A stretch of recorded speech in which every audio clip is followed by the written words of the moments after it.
माधवपुर नाम के गांव में श्याम नाम का लड़का अपनी बूढ़ी माँ के साथ एक छोटी सी मकान में रहा करता था। वह अपनी छोटी उम्र में ही अपने पिता को खो चुका था। श्याम की माँ ने दूसरों के घर में जूठे बर्तन धोने का काम करके श्याम को पाला पोसा था। श्याम, अब मैं बूढ़ी हो चुकी हूँ बेटा, अब मुझसे काम नहीं हो पा रहा। तुम कोई काम ढूंढो बेटा। माँ, मैं तो पढ़ा लिखा नहीं हूँ। जो मुझे कोई नौकरी मिलेगी, मुझे कोई मजदूरी का काम ही ढूंढना पड़ेगा। आजकल तो मजदूरी का काम भी बहुत मुश्किल से मिलता है। बेटा, तुम कोशिश तो करो, काम ढूंढने जाओ, जरूर मिलेगी। श्याम काम की तलाश में जाता है, पर उसे कोई भी काम नहीं मिलता। शाम होने पर श्याम उदास मन से घर वापस जाने लगता है, तो रास्ते में उसका दोस्त भोला मिलता है। अरे श्याम, आओ दोस्त, कहाँ से आ रहे हो इतने शाम को? और तुम उदास क्यों दिख रहे हो? भाई, मैं काम की तलाश में गया था और मुझे कहीं कोई काम नहीं मिला। घर पर राशन भी खत्म हो चुका है और माँ बूढ़ी हो गई है। अब माँ से काम नहीं होता है। अच्छा, तो ये बात है। कल सुबह तुम मेरे घर आना, मैं तुम्हें एक जगह काम दिलवा दूंगा। ठीक है, मैं कल सुबह आता हूँ। इतना कहकर श्याम घर चला जाता है। घर पर उसकी माँ उसका इंतजार कर रही हुई होती है।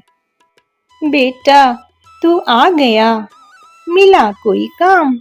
नहीं माँ, आज तो मुझे कोई काम नहीं मिला, पर मेरे दोस्त भोला ने कल मुझे एक काम दिलाने के लिए बुलाया है। बेटा, आज तो मैंने पड़ोसी से आटा मांग कर रोटियां बना दिया है। चल हाथ मुंह धोकर खाना खा ले। कल कोई काम ढूंढ लेना। रोज रोज उधार मांगना अच्छा नहीं लगता। श्याम और उसकी माँ खाना खाकर सो जाते हैं। सुबह होने पर श्याम अपने दोस्त भोला के साथ एक सेठ जी के घर पर जाता है।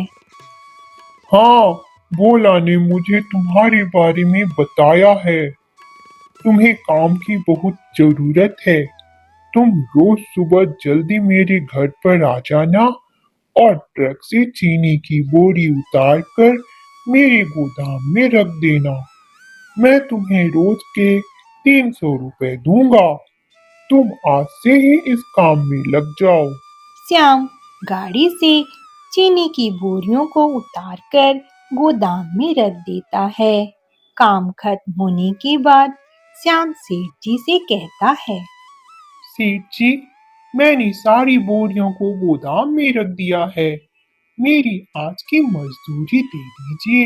ये लो श्याम, तुम्हारी आज की मजदूरी। तुम कल सुबह जल्दी आ जाना। पैसे लेकर श्याम बाजार की तरफ जाता है और राशन खरीदकर घर आ जाता है। ये लो माँ, मैं राशन ले आया। अब तुम्हें चिंता करने की कोई जरूरत नहीं है। अच्छा किया बेटा, तू राशन ले आया। मैं जल्दी से रोटियां बना देती हूँ। जा, तू हाथ मुंह धो ले। कौन सा काम मिला बेटा तुझे? माँ, मजदूरी का काम मिला है। गाड़ी में से चीनी की बोरियों को उतारकर गोदाम में रखना था। पूरा शरीर दुख गया माँ, बोरियों को उतारते उतारते। माँ, मैं आराम करता हूँ। तुम खाना बनाकर जल्दी से दे दो।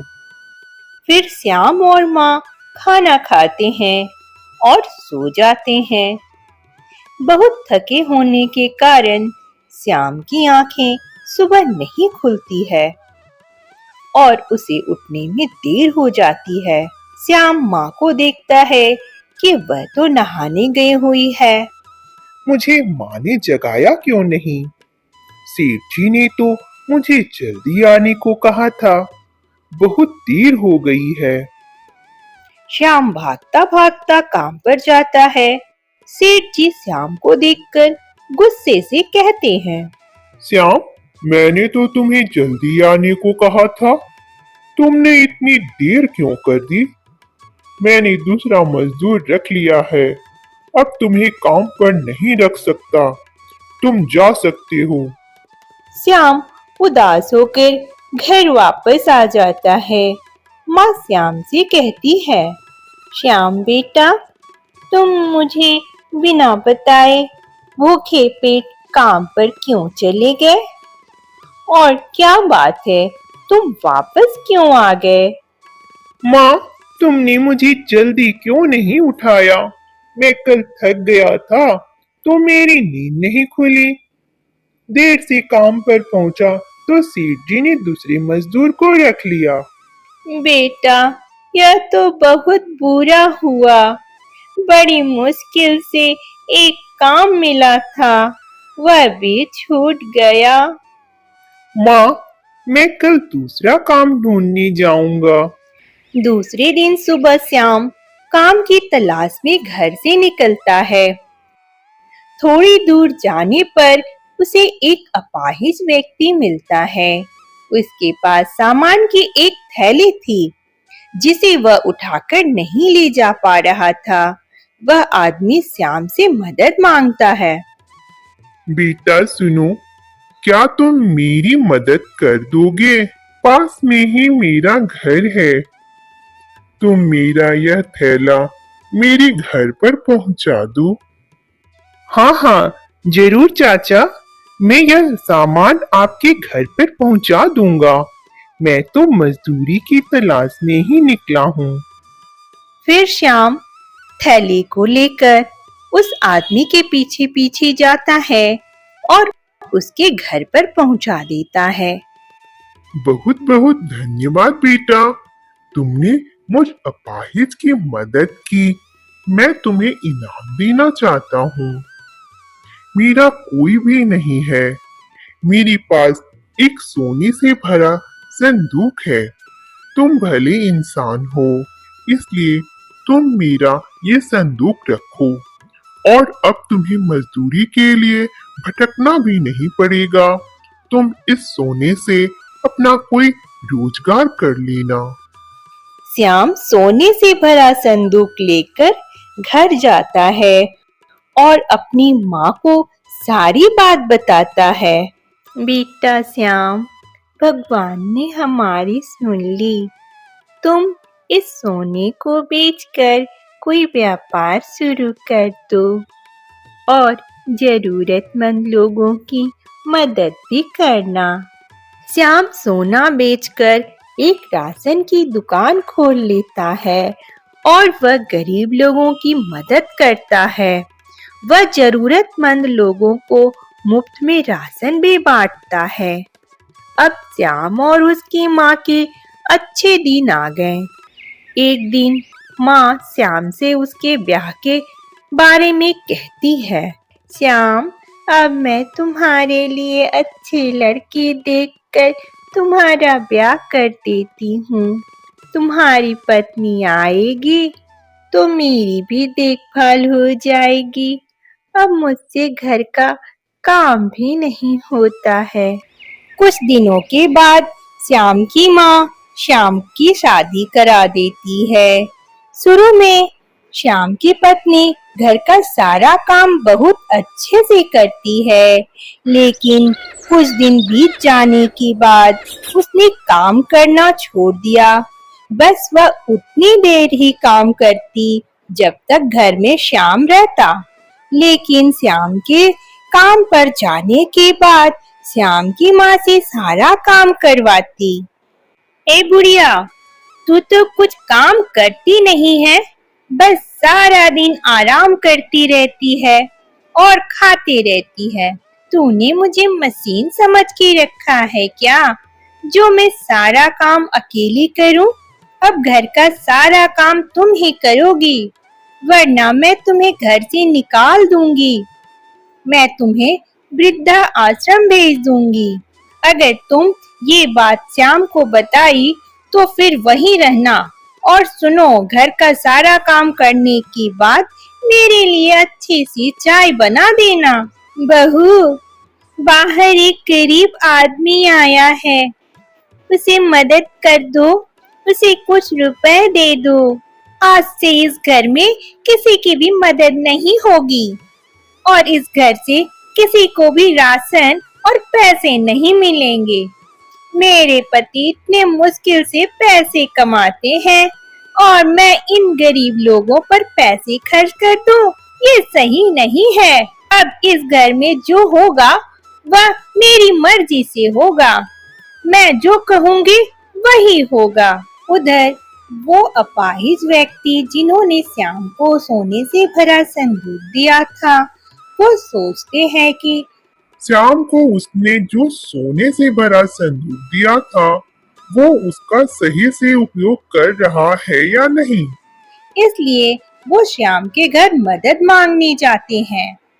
अरे बेटा, मेरी थोड़ी मदद कर दो, मैं कई दिनों से भूखा हूँ, मुझे कुछ अनाज या कुछ रुपए दे दो। ए बूढ़े, इतना क्यों चिल्ला रहा है? हम बहरे थोड़ी ना है जो हमें सुनाई नहीं देगा। बता, क्या हुआ? बेटी, मुझे श्याम से मिलना है, मुझे उससे काम था, मुझ अपाहिज से अब काम नहीं हो पाता, मुझे थोड़ा अनाज चाहिए था। श्याम तुम जैसे गरीब लोगों की मदद नहीं करता, समझे? बस मुंह उठाकर आ गए, अब तुम यहाँ से जा सकते हो। बेटी, ऐसे किसी बुजुर्ग व्यक्ति का अपमान नहीं करते, मुझे एक बार श्याम से मिलना है। एक बार मैंने बोल दिया ना, तुम जैसे गरीब लोगों से श्याम नहीं मिलता है, वो तो गरीब लोगों की तरफ देखता भी नहीं। सुनो, अब तुम यहाँ से जाओ। फिर वह बूढ़ा अपाहिज आदमी वहाँ से चला जाता है।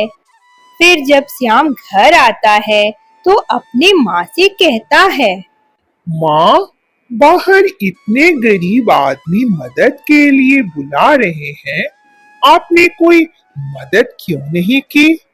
और आपकी ऐसी हालत कैसे हो रही है? श्याम की माँ रोते हुए श्याम को सारी बात बताती है। सुनो, ये मैं क्या सुन रहा हूँ? तुम मेरी माँ से घर का सारा काम करवाती हो और मेरी माँ को घर से निकालने की धमकी देती हो। तुम्हारी हिम्मत कैसे हुई मेरी माँ से काम करवाने की? तुम मेरी माँ को घर से निकालने की धमकी देती हो। मेरी माँ जिंदगी भर मुसीबत काटी है, थोड़ा सा आराम मिला है तो तुम परेशान कर रही हो।